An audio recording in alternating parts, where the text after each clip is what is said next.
अस्सलाम वालेकुम स्टूडेंट्स, मैं डॉक्टर शहबाज सईद एईसी एकेडमी की तरफ से केमिस्ट्री ग्रेड 10 की चैप्टर नंबर 9 का topic law of math section लेकर हाजिर हुआ हूँ। लॉ ऑफ मैथ सेक्शन गिल्डबर्ग और वेग ने 1869 में पेश किया था और इस लॉ के मुताबिक किसी शय की रिएक्ट करने का रेट उसके एक्टिव मैसेज के डायरेक्टली प्रोपोर्शनल होता है और किसी रिएक्शन का रेट रिएक्ट करने वाली अशिया के एक्टिव मैसेज के हासिल ज़रब के डायरेक्टली प्रोपोर्शनल होता है।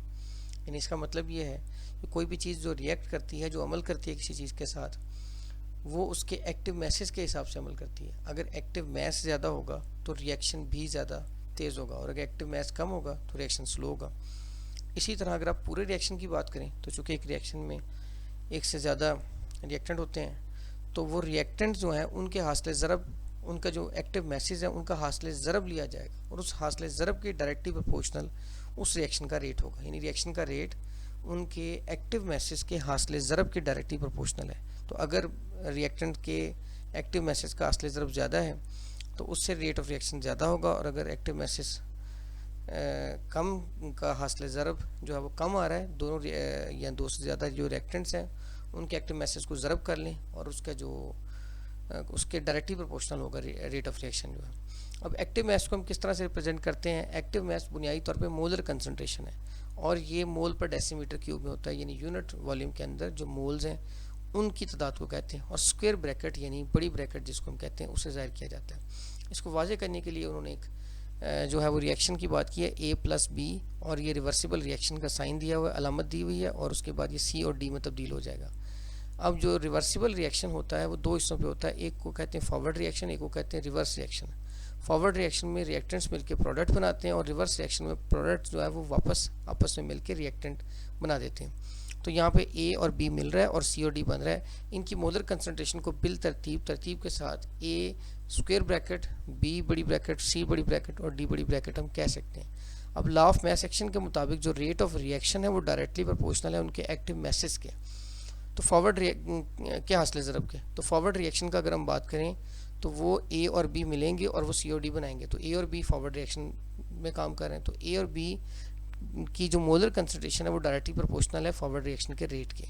या प्रोपोर्शनैलिटी खत्म करें तो बराबर और KF यानी कांस्टेंट फॉर फॉरवर्ड रिएक्शन का जो कांस्टेंट है वो आ जाएगा और A की मिकदार से B की मिकदार हो जाएगी। इसी तरह रिवर्स रिएक्शन का जो रेट है वो प्रोपोर्शनल है C की मिकदार और D की मिकदार के, यानी KR C की कंसंट्रेशन और D की कंसंट्रेशन के। अब ये दोनों जो KF और KR हैं ये बुनियादी तौर पे फॉरवर्ड और रिवर्स रिएक्शन के रेट कांस्टेंट, मखसूस रेट कांस्टेंट है। अब हमने पढ़ा है कि इक्विलिब्रियम में कैसी हालत को कहते हैं जहाँ पे रेट ऑफ फॉरवर्ड रिएक्शन यानी फॉरवर्ड रिएक्शन का जो रेट है वो रिवर्स रिएक्शन के रेट के बराबर हो जाता है। तो फॉरवर्ड रिएक्शन की जो वैल्यू है वो KFA इंटू B और रिवर्स रिएक्शन की जो है वो KRC इंटू D की मोलर कंसंट्रेशन है। तो ये आ जाएगा KF A स्क्वायर ब्रैकेट और B स्क्वायर ब्रैकेट और बराबर है KRC स्क्वायर ब्रैकेट और D बड़ी स्क्वायर ब्रैकेट।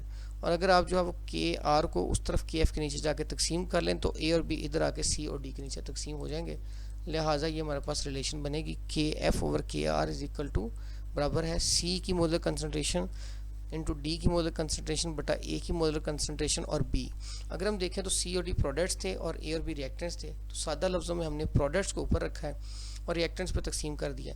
तो अब ये जो KF और KR है ये KR भी एक कांस्टेंट है और KF भी एक कांस्टेंट है, तो कांस्टेंट बटा कांस्टेंट एक और कांस्टेंट आ जाएगा जिसे KC कहा जाएगा। लिहाजा KF बटा KR की जगह पे हम KC लिख सकते हैं और हमारी इक्वेशन बन जाएगी KC बराबर है C की मोलर कंसंट्रेशन इंटू D की molar concentration divided by A की मोलर कंसंट्रेशन और B की मोलर कंसंट्रेशन।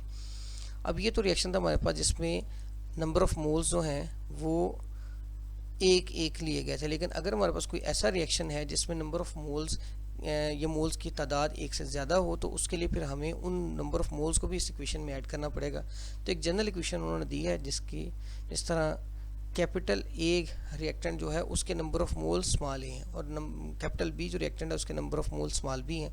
कैपिटल C जो रिएक्टेंट प्रोडक्ट है उसके number of mole small C हैं और कैपिटल D जो प्रोडक्ट बनेगा उसके number of mole small D, यानी एक से ज़्यादा नंबर ऑफ मोल हो सकते हैं। जैसे आप अमोनिया के बनने की मिसाल ले लें N2 + 3H2 इज इक्वल और रिवर्सिबल साइन लगा लें 2NH3। तो यहाँ पे हाइड्रोजन जो है उसके 3 नंबर ऑफ मोल्स थे और अमोनिया के 2 नंबर ऑफ मोल बन रहे हैं, लिहाजा उनको भी हमें कहीं ना कहीं ऐड करना है।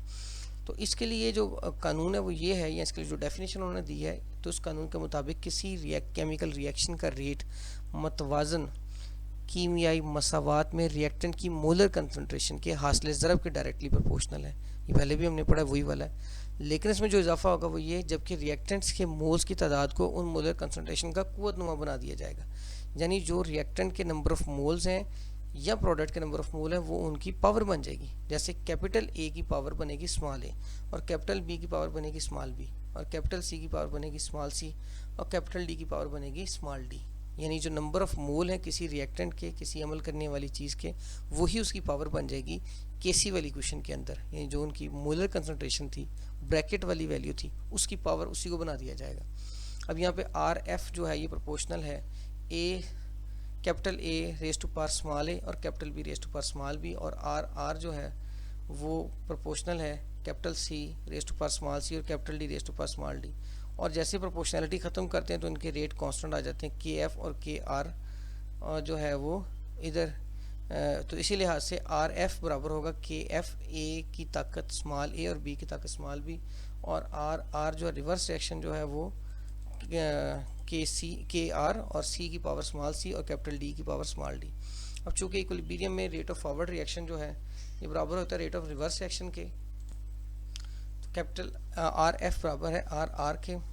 तो अगर इनकी हम कीमतें पुट कर दें तो ये हो जाएगा k f A capital A raise to power small a और capital B raise to power small b, और k r capital C raise to power small c और capital D raise to power small d. और अगर हम के are को उधर के एफ के नीचे ले जाएं तो ये हो जाएगा सी की पावर स्मॉल सी और डी की पावर स्मॉल डी बटा ए की पावर स्मॉल ए और बी की पावर स्मॉल बी। अब हमने पढ़ा है कि के एफ बटा के आर जो है ये एक और, चूँकि के एफ भी कांस्टेंट है के आर भी कांस्टेंट है, तो उसका जवाब एक और कांस्टेंट आएगा के सी। लिहाजा के एफ बटा के आर की जगह के सी हम लगा देंगे, तो के सी बराबर है सी की पावर स्मॉल सी, डी की पावर स्मॉल डी और ए की पावर स्मॉल ए और बी की पावर स्मॉल बी। तो यही जनरल रिएक्शन के लिए जो है वो के सी की वैल्यू है या के सी की एक्सप्रेशन है। उम्मीद है टॉपिक आपके लिए मददगार साबित होगा। तो इस वीडियो को लाइक करें, शेयर करें और बेल आइकन पर क्लिक कीजिए ताकि मज़ीद आने वाले लेक्चर आसानी से आप तक पहुंच सकें, और इस चैनल को सब्सक्राइब ज़रूर कीजिए। अल्लाह हाफ़िज़।